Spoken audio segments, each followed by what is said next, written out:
दोस्तों, इस दशहरा अपने अंदर की सारी बुराइयां खत्म करे और जीवन में कभी घमंड नहीं करे, क्योंकि जब सब देवता दैत्यों पर विजय प्राप्त करके बड़े आनंद में उत्सव मना रहे थे तो देखा भगवान ने कि इनको अहम हो गया है कि मैं बलवान हूँ और मैंने दैत्यों पर विजय प्राप्त की। तो सभा के सामने भगवान एक यक्ष रूप में प्रकट हुए।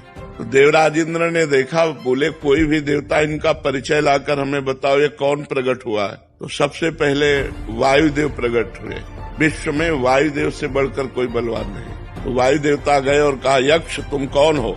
तो उनका हम तो अपना परिचय बाद में बताएंगे, पहले आप बताएं आप कौन है। बोले मैं पवन हूँ, वायु।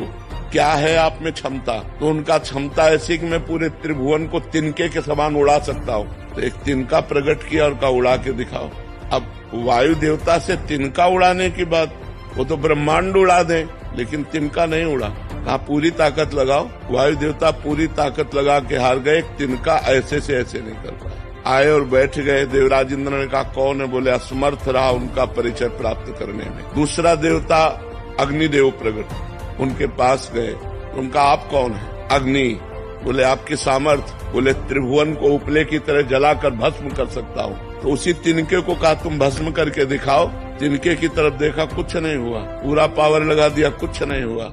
अग्नि देवता वापस जाकर बैठ गए और कहा मैं असमर्थ रहा। तब स्वयं देवराज इंद्र उठे। जे ही गए सो यक्ष अंतर ध्यान हो गए। यक्ष की जगह पर दुर्गा देवी प्रकट हुई और उनका देवराज इंद्र तू इतना घमंडी है कि तू भगवान से बात करने का भी अधिकारी नहीं है। इसलिए भगवान अंतर ध्यान हो गए। वो यक्ष रूप में भगवान थे। तो इतना समझ ले, तेरे वायु देवता में इतनी सामर्थ्य नहीं कि तिनका उड़ा सके। अग्नि देवता में इतनी सामर्थ्य नहीं कि तिनके को भस्म कर सके। सब भगवान की सामर्थ्य से युक्त हो। घमंड मत करो। भगवान ही तुम्हारे अंदर अपनी सामर्थ्य प्रकट करते हैं, तब तुम अपना कार्य कर सकते हो।